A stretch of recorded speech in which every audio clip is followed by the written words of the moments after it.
أعوذ بالله من الشيطان الرجيم بسم الله الرحمن الرحيم اللهم كن لوليك الحجة ابن الحسن صلواتك عليه وعلى آبائه في هذه الساعة وفي كل ساعة وليا وحافظا وقائدا وناصرا ودليلا وعينا حتى تسكنه أرضك توغى وتمتعه فيها طويلا اللهم صل على محمد وآل محمد. There is an ayah in Quran I think it's Surah Fussilat, and it's ayah number 51, says وَإِذَا أَنْعَمْنَا عَلَى الْإِنسَانِ أَعْرَضَ وَنَأَى بِجَانِبِهِ وَإِذَا مَسَّهُ الشَّرُّ فَذُو دُعَاءٍ عَرِيضٍ. That is, when we bless man, he is disregardful and he turns aside.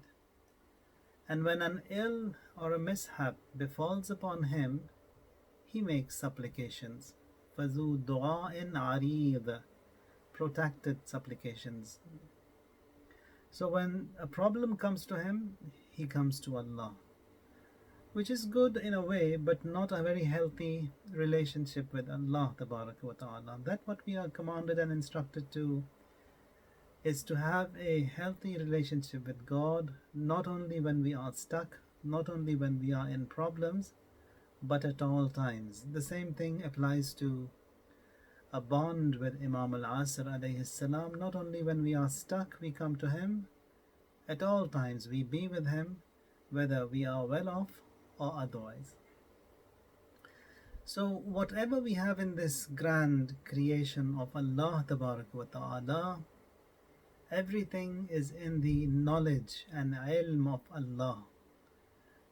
There says, وَمَا تَسْقُطُ مِنْ وَرَقَةٍ إِلَّا يَعْلَمُهَا اللَّهُ. Waraqa means a leaf of a tree. Says no leaf ever drops from a tree, but that it is in the knowledge and ilm of Allah Tabarak wa Ta'ala. He never forgets anyone. Forgetting, it's an aib for an infallible, for the Prophet, for the Imam. Then Allah Tabarak wa Ta'ala, he cannot forget, he will not forget, because ilm is all his. Ilm when he has, then there's forgetfulness doesn't come there. La ta'khudhuhu sinatun wa la nawm lahu ma fis samawati wa ma fil ard. Lahu means to him belongs. Ma fis samawati wa ma fil ard, whatever is in the skies and in the earth. So everything is his milk, everything is his possession. He never forgets anyone, he never leaves anyone. And when he has created someone, he says it is upon me, and it is binding, mandatory, wajib on me, because I am God. He says that I will provide everyone. As long as he is due to live, he will be provided. And that hadith says that when Malakul Maut is destined to seize the soul of someone, he comes and looks for three things. First of all, he comes and scans the entire creation. If there is any food, any morsel of bread that he hasn't consumed and which still remains for him to consume. And secondly, comes and looks into scans the creation to see if there is any drop of water that was his share that he hasn't consumed. And the third thing, any breath of oxygen that he hasn't breathed. He also looks at these three things, and if he sees that all three of them have been consumed, only then he comes and takes the soul, seizes the soul of that person. So rizq is guaranteed. It is provided by Allah Tabarak wa Ta'ala. He provides everyone. Just yesterday you must have seen that story of Prophet Sulaiman ala nabiyyina wa alayhi wa ala alihi salatu wassalam. Prophet Sulaiman was sitting by the seashore, and there he sees that an ant carrying a grain of wheat comes to the seashore, and then a frog comes by that seashore, opens the mouth and throws out its tongue, and the ant steps into the mouth of this frog. And after a while, the frog returns, opens the mouth, throws the tongue out, and the ant returns without the grain. Prophet Sulaiman alayhi salam asks the ant where she was up to and what she was up to.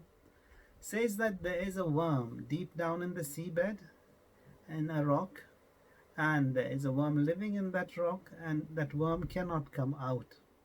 And Allah has instructed me to provide this grain to that worm regularly, and has instructed this frog to take me down there to deliver this grain of wheat to that worm on whatever that routine is.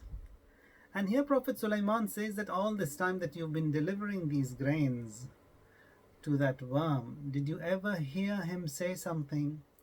He says, yes, every time I go and deliver the grain, that worm in the belly of that rock, deep down in the seabed, says, Ya man la yansani fi jawfi hadhihi as-sakhra, tahta hadhihi al-lujjati birizqik, la tansa ibadaka al-mu'minin birahmatik. Says, oh, who never forgets me in the belly of this rock amidst the seas, and do not forget the believers by your mercy. So that mercy of Allah, that provision of Allah, He provides everyone.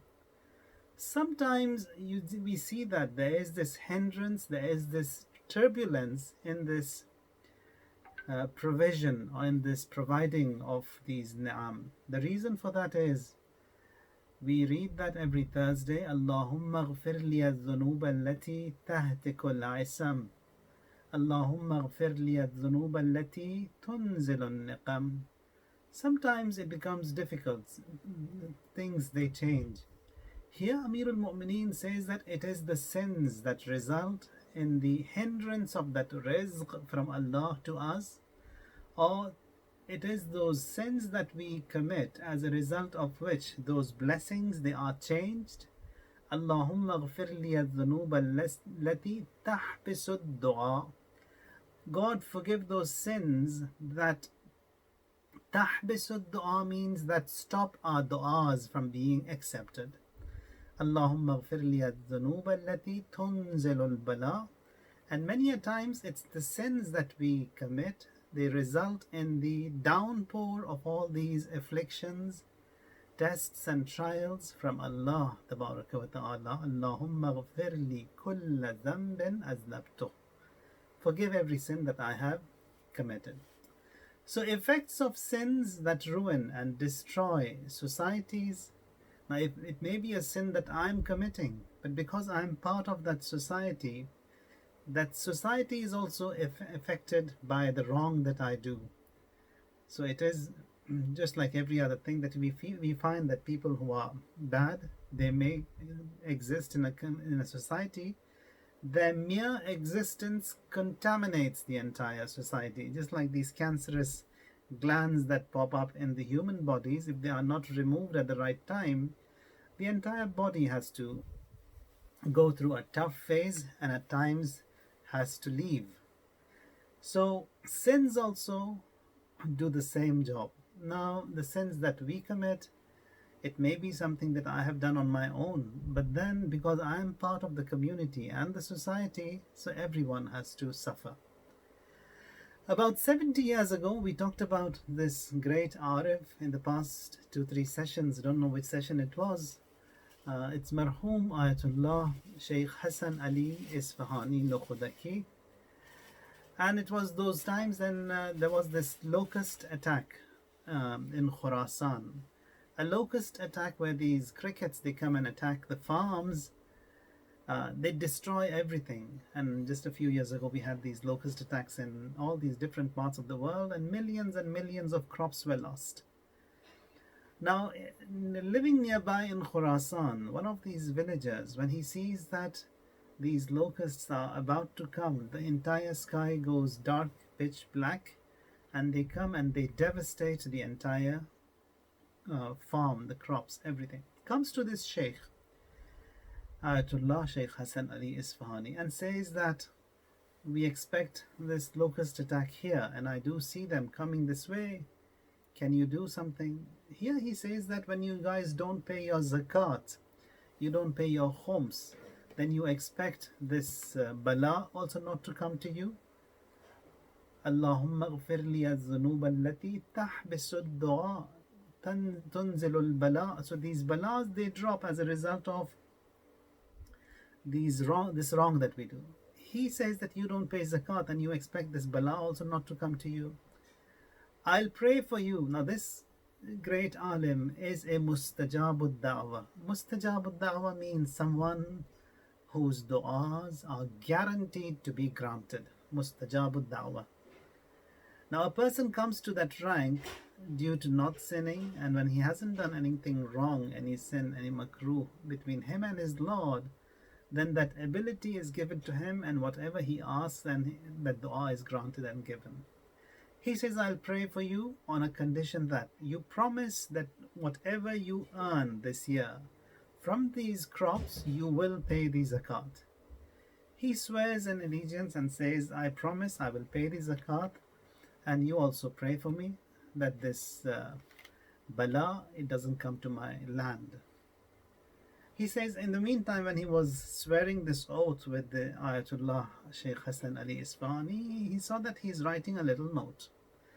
And then says that once he had sworn, he says that take this little note and just bury it in one of the corners of your farm. And inshallah you will be safe and they will do you no harm. He says that I got this note and I promised when I come to my farm, from a distance I see that the entire sky has gone dark, pitch black, and an attack on his farm. He says, Ya Abul Fazl Abbas, Ya Allah, help me. Whatever I had is lost, and I don't know what will happen now. And to his astonishment, he sees that that locust attack did attack his farm, but it attacked his farm and took away all those weeds that were harmful for the farm. And they flew away. And that year, the crops he got and what he earned was huge, the benefit from his farm. And then, as promised, he gave the zakat and his farm was safe. Now, when we see the creation at large, the ayah in Quran states that وَلِلَّهِ جُنُودُ السَّمَاوَاتِ وَالْأَرْضِ وَكَانَ اللَّهُ عَلِيمًا حَكِيمًا. Walillah means to Allah belong. Junud, it's the plural of jund, means soldiers. To Allah belongs the Walillah Junudus, all the soldiers of the skies and the earth belong to Allah. وَكَانَ اللَّهُ عَلِيمًا حَكِيمًا. And indeed Allah, He is all knowing and He is all wise. So this creation, everything, it is instructed by Allah Tabarak wa Ta'ala. Every molecule, every part, every particle that you see takes the command and instructions from Allah Tabarak wa Ta'ala. So to Allah belongs the hosts of the heavens and the skies and the earth, and Allah, He is all knowing and He is all wise, and this creation, everything is instructed and commanded by Allah Tabarak wa Ta'ala. The other thing we understand and learn from this ayah is that when it says Lillahi Junudu Samawati wal Ard, that is, to Allah belongs all these soldiers and forces in the skies and the earth, it means that everything, it has shu'ur, it understands. A stone may be a stone for me, but in reality that stone also lauds and praises Allah Tabarak wa Ta'ala. Even that stone has that shu'ur. That ant that spoke to Prophet Sulaiman has that insight, has that shu'ur.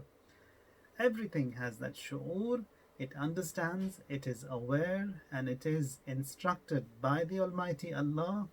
The winds, the rain, the sun, the moon, all of them, they are the soldiers of Allah. Hadith says that when it rains, every drop of rain is escorted by an angel, and that angel is guided by Allah where that drop of rain has to drop. Now, Many a times we see that we do have clouds, we do have rain, but then this rain, it's taken away somewhere else. Here Hadith says that the clouds are instructed. The angels carrying those raindrops, they are instructed to take that drop of water away from this people. As a result of that excessive sinning and the wrong that they have done, they don't deserve to get that rahmah, that blessing of Allah wa ta'ala. So every particle, every molecule, it's guided and guarded by Allah wa ta'ala. وَلِلَّهِ جُنُودُ السَّمَاوَاتِ وَالْأَرْضِ. And to Allah belong the soldiers, all the forces in the skies and the earth. وَكَانَ اللَّهُ عَلِيمًا حَكِيمًا. And Allah is all-knowing and all-wise. وسبحان ربك رب العزة عما يصفون وسلام على المرسلين والحمد لله رب العالمين. اللهم صل على محمد وآل محمد.